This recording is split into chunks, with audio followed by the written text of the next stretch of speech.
International football is over and done with. Jared Bowen got his first England goal. Mikel Antonio lost his passport, but the Premier League is back. And Gonzo, would you like to kick us off with your thoughts on Newcastle, please? Yeah, I think they've rallied a little bit. Looks to be coming really, really strong at the right time for them. Obviously, no distractions themselves. This much like us this season with any other competition. Newcastle are a funny one because they've been bitten on the arse by PSR, FFP, and as I always say, I would absolutely defend anyone's right to spend money that they've got. I don't like the fact that PSR is wrapped up in protecting clubs that are going to go out of business. Newcastle not going to go out of business. Never. Huge club, rich backers. You know, this is all about keeping. It's not about the rules aren't about keeping Newcastle per se.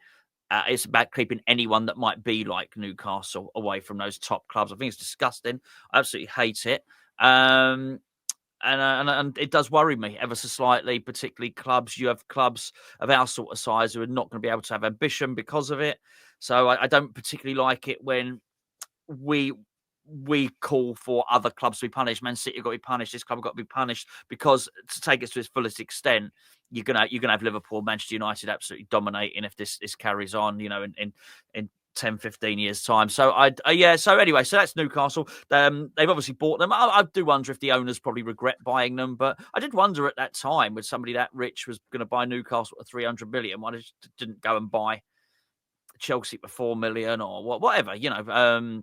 Manchester United for billion. Manchester United for 6 billion or whatever it was, because they've hit the ceiling now. However, within that ceiling, I do think they've got some really, really good ideas, and they're going to try and look for loopholes. And quite frankly, I hope they find them.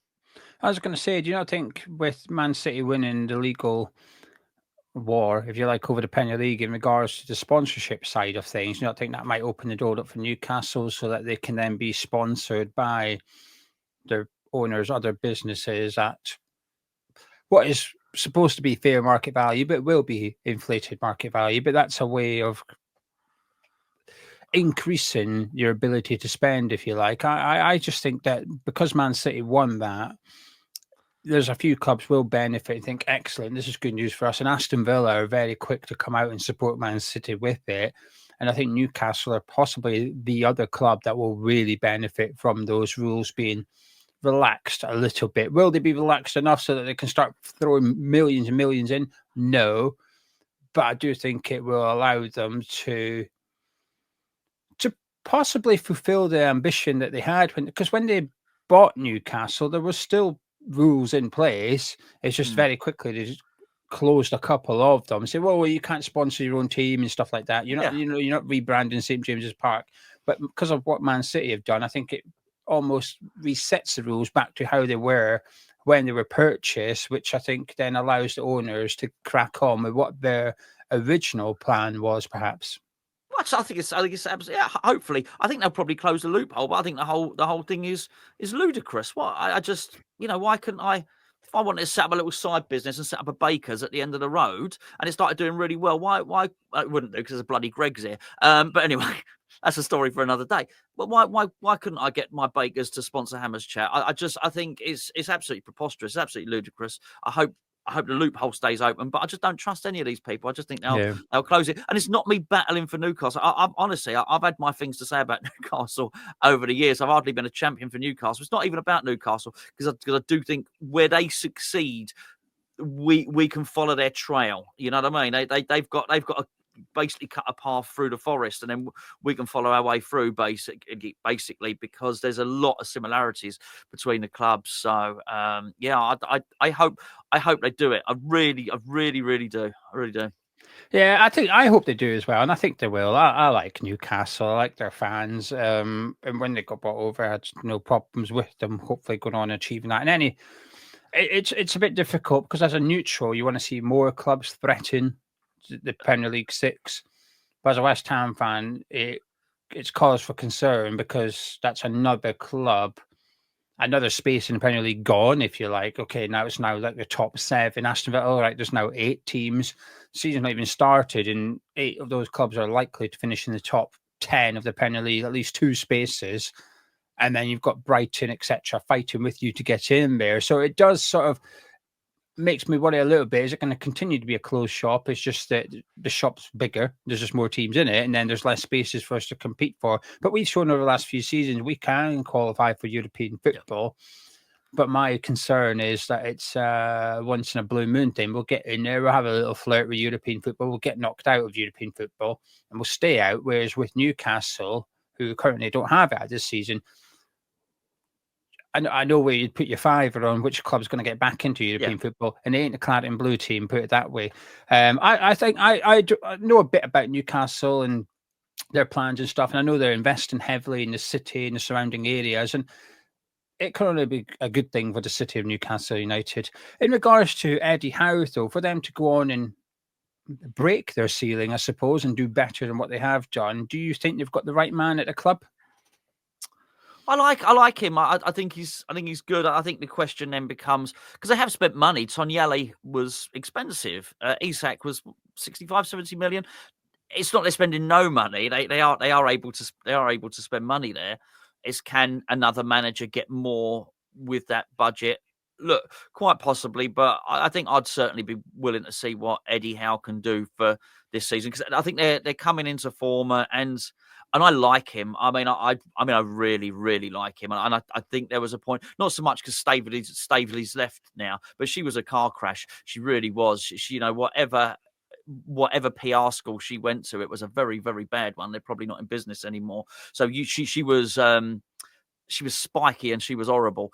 And to have somebody that good and that nice and that likable there, it completely took the edge off her, and I think he really smoothed over her rough edges more than she possibly could have ever known. Now, the whole thing about Abramovich and it was terrible. It was really poorly timed. Are you getting any advice at all? And that was far from it. She was always putting her foot in it. She's gone now, and I just think he is such a good figurehead for that club. I think he's a good guy. He's likable. You've only got to look how he responded when they played Bournemouth. It was 2 seasons ago now, and he's just a really, really good guy. I do think he's competent. I like him. I like his assistant. I think he can play attacking football, but I think he can also be very, very pragmatic. I think you need a little bit of that to be able to change things up. I don't know. I think some of his signings have been really good, but I don't know who's making these signings. I'm not so sure. You look at Harvey Barnes now is sort of, he's featuring a little bit more. It turns out that's a good signing as well. I think a lot of his signings have been good. And I think the other thing with Eddie Howe is I think he's made players better. Players that weren't, Almiron, previous seasons, obviously. But, Joe Linton scored the other day, didn't he? So someone like him, and he takes him, and he was sort of struggling I think Steve Bruce might have brought Joe Linton in, quite possibly. He takes him off the wing and starts to play him in central midfield and actually makes him a brilliant player. And that's really good management. So there's far more to like than there is to dislike about Eddie Howe. I think if he's not doing it, I think he'll get him into Europe sorry, your next question. I think he'll get him into Europe this season as well. So if he's getting Newcastle into Europe, bearing in mind they're handicapped against what those other clubs are doing, good for him.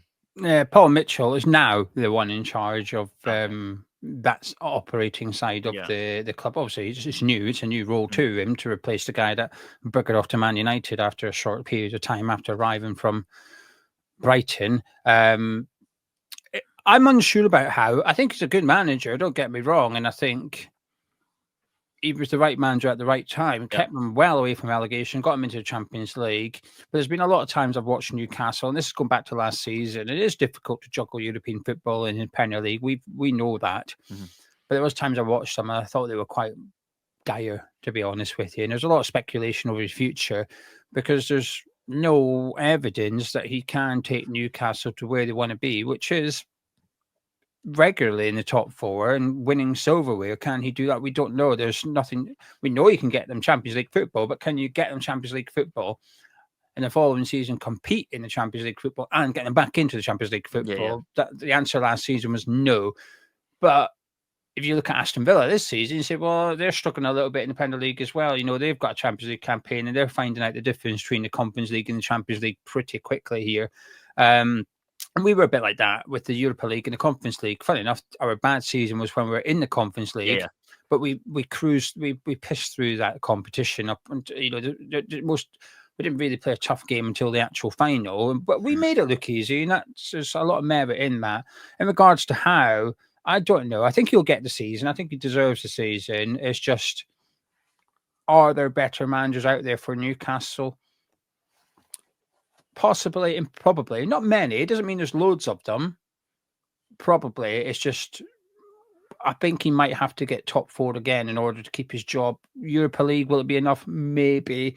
I don't know. I know Newcastle fans will be listening to this. I'll be intrigued to see what they say in the comments. But I'm on the fence with Howe being good enough for what Newcastle want to do. Good manager, but good enough to do. I'm not sure. You said they're going to qualify for European football. Which competition do you think they'll qualify? Or give me a position if you want, because obviously it depends on the winners of the. I think they can finish seventh. I think they can finish 7th, which would get them Europa, right? Not necessarily. Yeah, okay. It might go down. It might go down to 8th. Yeah. I think they can get Europa League, certainly. Yeah, I agree with that. I'm not sure about top 4, but I think top 7, top 8, yeah, easily. So I think they'll be round about there. I think 7th is a fair prediction from you. Last question as always, Gonzo. Players you admire from Newcastle, please. Lots and lots of them, really. Obviously, Isaac, I know you like. I've been very impressed with Anthony Gordon. I really like Harvey Barnes when I've seen him play as well. The fullback looks good, doesn't he? Lewis Hall. Correct. Well done. Thank you. He looks good. I like Livramento as well. Not just picking players that played for, picking all the England players. Yeah, got some good players, good young players, medium-aged players, some good old codgers as well. No, and Trippier coming back as well is a big, important voice in the dressing room. Did I like him playing left back for England? No, but I think that was a real shrewd, wise decision actually from Howe to bring him in at the time. Right player at the right time there. So there's lots and lots of players to like there, Geo. Lots of players to like. Yeah, I think Bruno's sort of one of my favourite players. I don't wear the West Ham shirt. I thought he faded at the end of last season, but it felt like once he decided he was going to stay at Newcastle, his performances picked up again, and he's just an incredible talent. I think Lewis Hall, you bang on with him. I think he's been possibly the best left back in the league this season. I think he's possibly been Newcastle's best player when I've watched them, and I think it took a little while for Howe to get him into the team, and he even tried Trippier at left back for Newcastle at one point as well. And he used to play Dan Burn there, and maybe that was him just being a bit too pragmatic, having that sort of defensive option there, so it allowed Trippier to get forward on the right hand side. But now Burns playing centre back, and Lloyd, that's our player. Lloyd Kelly might come back in at centre back on Monday and Burn on the bench. But I think Lewis Hall's been superb down that side, actually. Like I said, I generally think he's been one of the best. And Isaac started the season slowly, but when you've got elite players, and I include the likes of Jared Bowen in this, you can just keep playing them and eventually they'll come good because they're that good a player that when they're out of form, don't worry too much about it. It will work out eventually. We've seen it's worked out. And when they have a dip, don't worry because the good performances are just over the horizon. And he was in form before international break, scored during the international. Well, got disallowed. I know against Azerbaijan, it got disallowed, which was wild, by the way. If you haven't seen it, check that VAR call out. It's about 2 yards onside. VAR checked in, disallowed it. Mental. But anyway, Isaac might make, I believe, might make a little bit of history on Monday night, possibly. Not good news for West Ham, though. No. He scored a brace against us in his last 2 games, and no player scored a brace against us 3 games in a row. So there's your... He's the new Callum Wilson, isn't he? Yeah, and they've got the old Callum Wilson back on Monday as well. So. Exactly right, yeah. Anyway, from the Geordies to the Cockneys, we're going to discuss our team now with a little bit of team news to kick us off. Mohammed Kudus remains suspended for West Ham. He will miss this game and the Arsenal game. However, he did not have a great international break, missing a last-minute penalty for Ghana. Niclas Fullkrug, we don't know. Plettenberg, who's very reliable when it comes to German news, and this is German news rather than West Ham news, and that is that he will be back after the international break. However, that can mean anything. It could be this game, the Arsenal game. It could be Maybe he's back for a TV show in Germany after the international break. That's what it means. It could be. But the next international break isn't until March. Yeah. So he's got 4 months to return for Plettenberg to be correct and accurate with his news, which is he'll be back at the international break. I imagine this one's too soon, but you never know. Maybe West Ham got something up their sleeve and he might make an appearance on the bench. So if you want to include him, Gonzo, I will allow it. However, you're right. Cheers. I'll be very surprised if he does actually feature. Talk me through your goalkeeper and defence, please. And just as a reminder to those at home or any new people, this is a team we want to see, not the team we think Lopetegui will do. We'll have Łukasz Fabianski in goal. Thank you very much. I'm going to go with Wan-Bissaka at right back, but I'm going to play him at right back. Konstantinos Mavropanos, right central defender. No. I know what you're Maximum. Don't worry, viewers. We'll get there. Geo's just realised what I'm about to do. Because I know you. Maximilian Kilman as the left-sided centre-back, and Emerson Palmieri. Is that his name? Something like that. Anyway. Yeah, but he's got more than that. He's got like 4 names, 4 words in his name. I'll revise for next time, I'll say all his 4 names on our next preview ahead of the loss against Arsenal. So that's my back 4. I'm intrigued by your makeup of midfield now because I know one player that's going to be playing. Anyway, we've got one player different to our defence. You can probably guess who it is. Likewise, Fabianski in goal, Emerson left back, Kilman next to him, Todibo right centre back, and then Wan-Bissaka right back. Temptation to put Soufal in, I have to be honest with you. I think Wan-Bissaka has had a couple of average performances and a couple of stinky performances in his last few games. A large part of that's down to tactics, but if he's going to insist on doing this tactically, then maybe Soufal is the best option there. However, with a likelihood that Gordon will be on the left if he's fit, he might be on the right and Barnes comes in, but regardless, they've got a really good attacking player down that left side, Newcastle, with Lewis Hall. Yeah, I think Wan-Bissaka will get the nod for me on this one, but lucky boy, I think. There's maybe a bit of a target on his back in regards to his shirt might be up for grabs if he doesn't play too well on Monday night. Right, this is the way to get a little bit interesting. Not my team's not that interesting. Gonzo, how would you like to line up in midfield? Well, I'm going to put Jean-Claire Todibo into central midfield because we don't have any athletes. We don't have anyone that can run. We don't have any energy. Just for the viewers, Edson Alvarez is back from suspension. He's available on Monday night. So you've got Todibo in there, Whipper instead of. It's tough. I'd like not to play Alvarez if possible. I wouldn't give Rodriguez another game for West Ham. Quite frankly, and I just wouldn't. I absolutely wouldn't. He's too slow, and he don't want to be in. Reason enough to get him out. If I wasn't playing Todibo, I'd be playing Lewis Orford in midfield. I'll tell you that much now. I absolutely would, but I don't think it'd be fair to Lewis to put him next to a centre back. But the reason I'm putting him in there, because believe it or not, our central defender is more mobile than any of our midfielders. So there you go. So dereliction of duty. Anyway, I'm not particularly happy, as you can tell, with any of this stuff. So, but I'm thinking if I'm in Lopetegui's position, I need to save my job, and doing what he's been doing so far ain't going to save his job. He will not.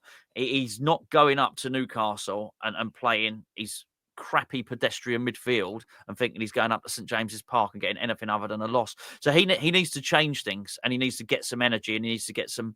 I was going to say bite, not. I'm not talking from a lack of. From an ill-discipline point of view, because we've got a bit too much of that. He needs to get some energy and some legs in there. That's why I put Todibo in there. I'm going to put Emerson next to him. Not Emerson. Who? Emerson. Edson Alvarez. That's not one of Emerson's names. Excellent. I like it. Emerson, Edson, Alvarez, Palmieri. Yeah, he's going to stay on the left wing, the left back. I don't even know which position anyone plays it. I'm losing the plot, quite frankly. Who have you got? Not that. And your number 10, before we do mine, who's your number 10 one, your third central-ish player? Thomas Souček. I can understand that. He had a little bit of a. To be fair, some of our players had a bit of a rest on international break. Antonio lost his passport. Bowen got limited minutes. Paqueta certainly didn't feature and didn't start the previous game for Brazil. Souček was suspended for Czech's second game, so he's had a bit of a short international break. Plus, it's a Monday night as well, which helps Newcastle with Bruno Guimaraes, for example, who can be a little bit jaded after international break. So there's that extra break for them. So I think Souček has to come in. So I've gone with Alvarez in front of the defence. However, there needs to be immediate action taken by Lopetegui. Now, as soon as this guy gets a booking, he gets subbed off.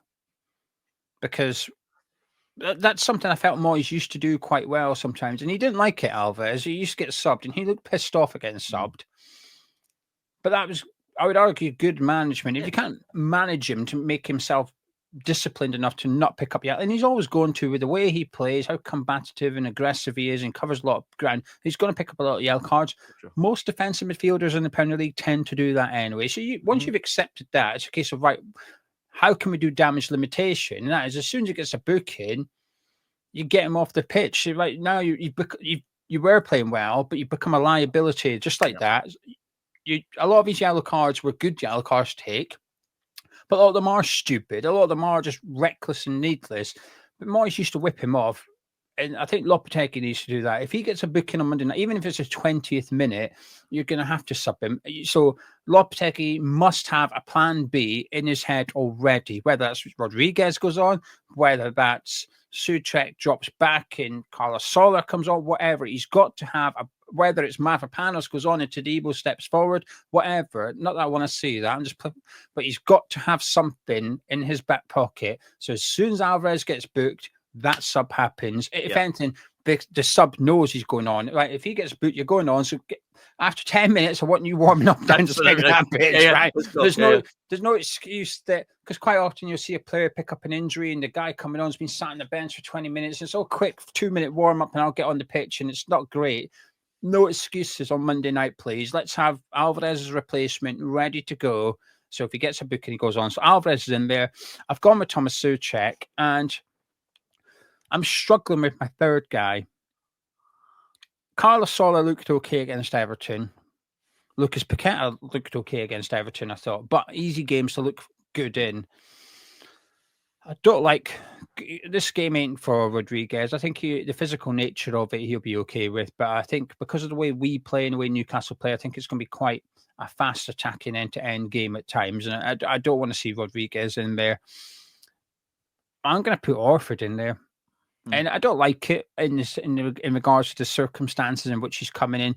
But in my opinion, you play academy players when an opportunity arises, and that opportunity might be suspension, it might be players are injured, but there is the other option, which is what we're in now, which is those senior players just aren't doing it. Soler hasn't shown me much. Paqueta hasn't shown me much. Rodriguez has shown me plenty, but I don't like it. Yeah, so it's almost like the red button's being pushed kind of thing. But Orford, put him in there with Souček and Alvarez, two really experienced players next to him. So he's not getting thrown under the bus. Yes, Newcastle away, tough fixture. But what are you waiting for? Are you waiting for Leicester at home and Southampton at home before you play the youngsters? Put him in. It might work, it might not. But I'm a bit like what you've said, which is he's got to gamble. He's got to gamble somewhere. He really has. That leaves us with 3 players each. I've got a feeling 2 of our players will be the same. Bowen on the right and Somerville on the left. Absolutely, yes, indeed. And your striker?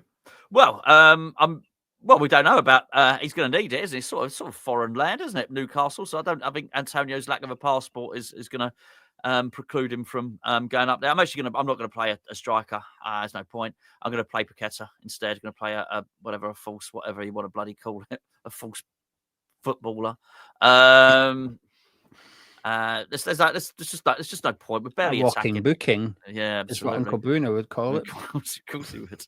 Money making machines. No, I mean, I quite liked actually last season his battle with Guimaraes. I thought enjoyed that. Actually, good duel.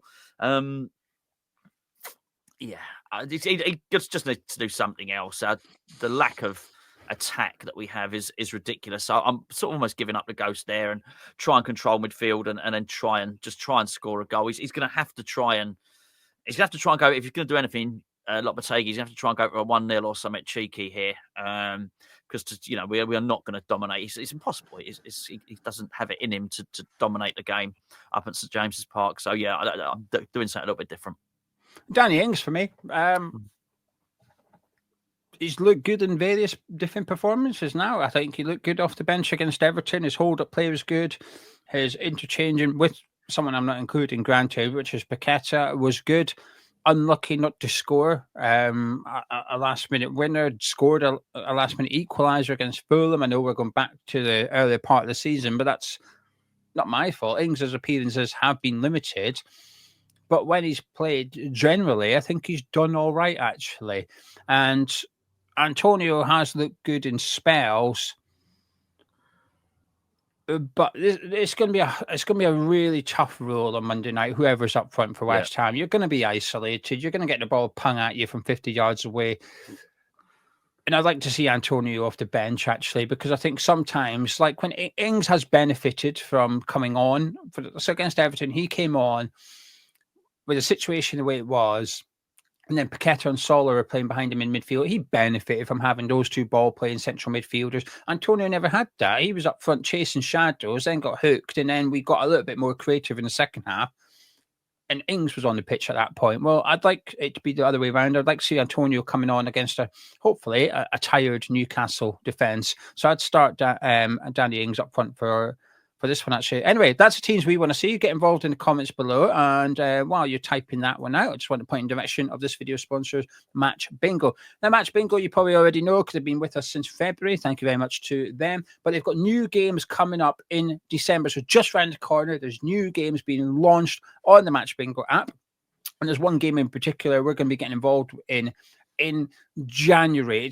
December's too busy, so we're going to be hosting a special video in January, and you're going to need the Match Bingo app in order to play along. You can download the app. The link's in the description below. You can sign up, and if you deposit £10, you'll get £10 free credit. This game in particular has a promotion as well. You buy 4 cards, you get 1 free as well, so you get a little bit more bang for your buck. But it's only £2 per play, £250 up for grabs. However, pays like the first line, second line, full house, plus there's a bonus pot as well.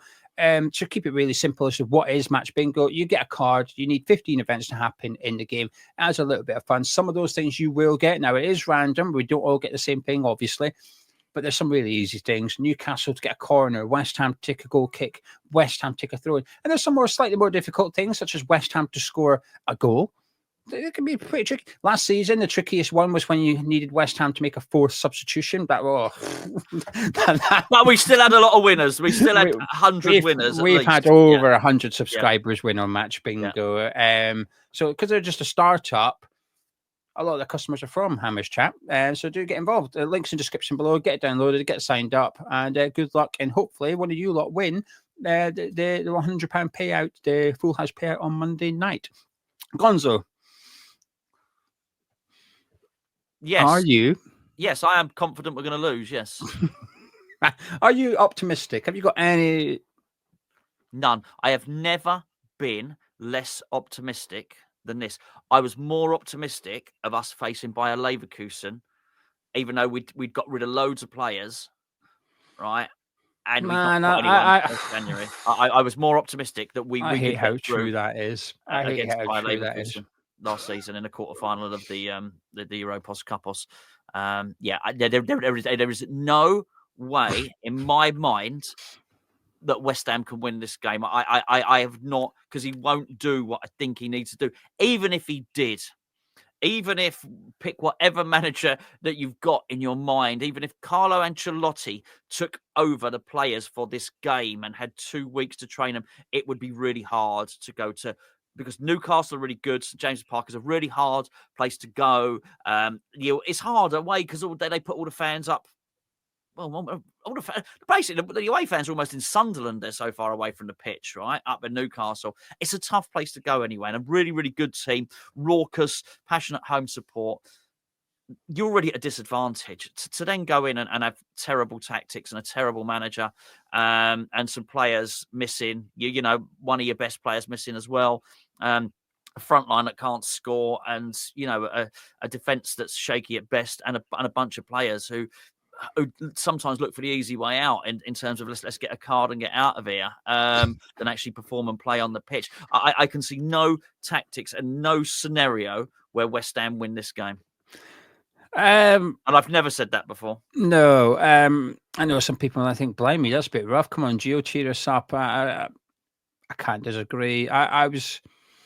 I've got the feeling I had when we went to play Nottingham Forest, which was I'm very confident we're going to go get a beat.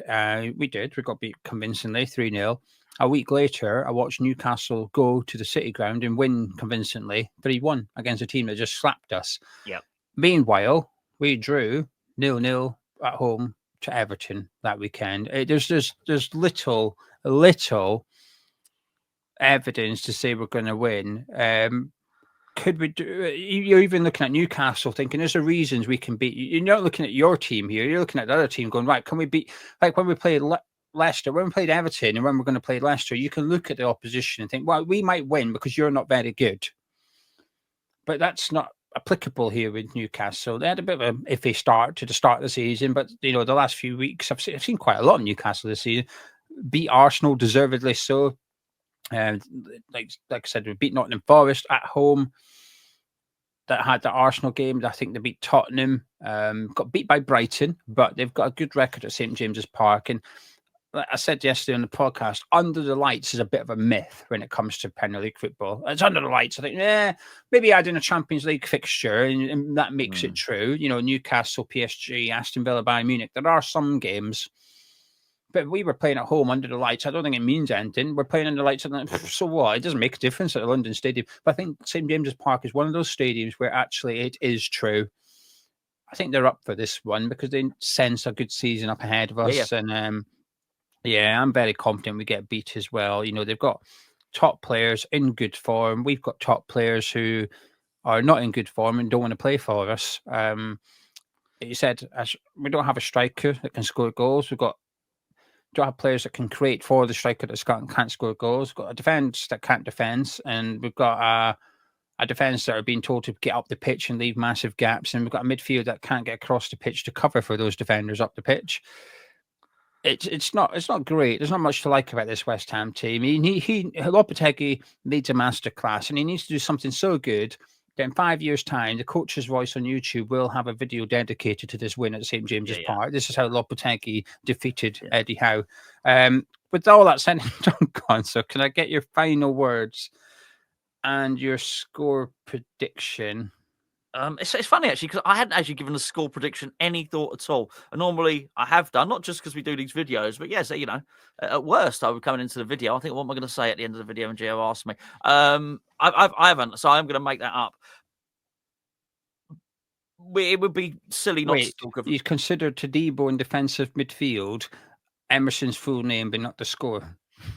Yeah, I hadn't because I know it's a loss, and I think it's going to be heavy, really heavy, because I don't think we've even got the capacity to shut up shop, even if it got really bad. So last season, Crystal Palace put 5 past us, and Moyes, he waited all half. It was awful.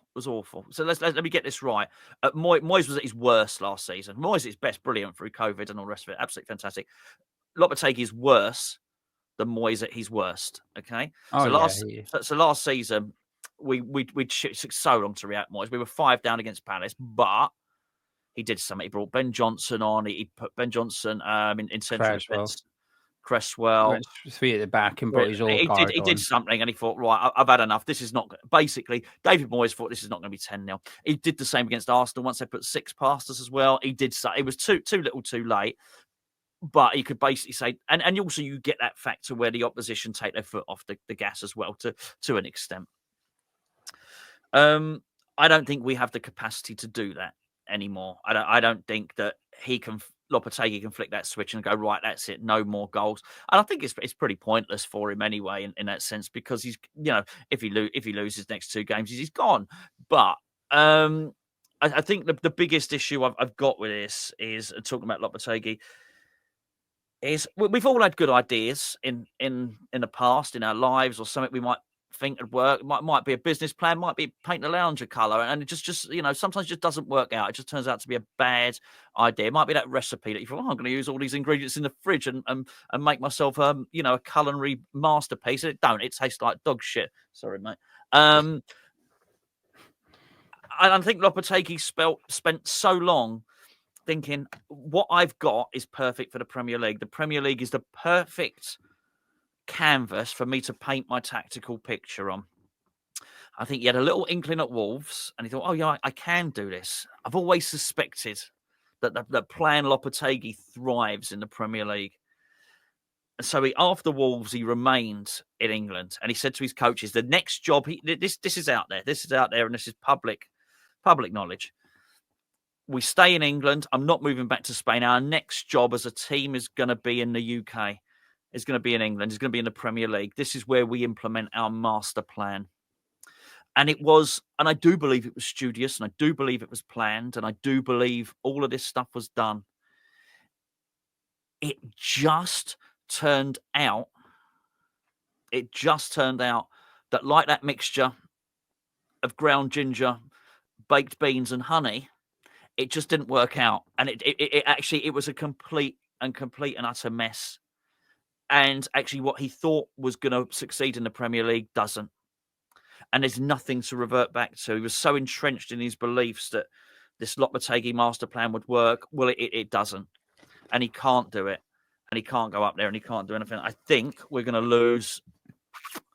I think we'll lose 4-0 at least.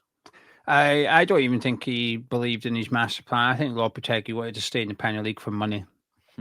I do. I think he thought, there's quite a good paid gig over here. My reputation, the media in England sided with me over leaving Wolves. I didn't really get that much of a kick in. My reputation's intact, decent bit of cash. I want to manage in England because that's where the money is. I'm at the end of my managerial career, possibly, so I'm gonna cash in. Because I think to have a master plan, he needs to have an identity, and I don't think he's got one. Every game is something different, so it's not like he's come up with something and stuck with it. That would almost be admirable and stupid, but he's not even got that. There's nothing admirable. It's not like Vincent Kompany's Burnley. I'm going to play this way and that's that. He changes it every single game. So I think it's possibly just financially, which is okay. It's his job. If he's financially motivated, that's fine. Not many people aren't. In regards to this prediction, I'm going to go 3-0 Newcastle. I think we're going to get a hiding. I think too many games we've come away thinking, whoa, that could have been 6. Well, at some point it will be 6. I'm actually being quite low scoring here, saying 3-0. You said 4-0, and we both suspect that we're going to possibly get both being nice. Yeah, that's just toning it down, believe it or not, reading it back in a little bit, which is just ridiculous. Anyway, sorry to West Ham fans listening, and there you go, Newcastle fans, a little bit of optimism for you ahead of Monday. This is just our honest thoughts. If you don't like the negativity, there'll be other channels out there that are positive and they're going to win 3. There might be horses for courses. There's something for everyone somewhere. But that's just what we think. Get involved in the comments below. Let us know the team you want to see, not what you think Lopetegui will do, how you're feeling ahead of game, any score predictions. Get involved in the comments. We will be live at 6:55 on Monday night. So you're going to the game.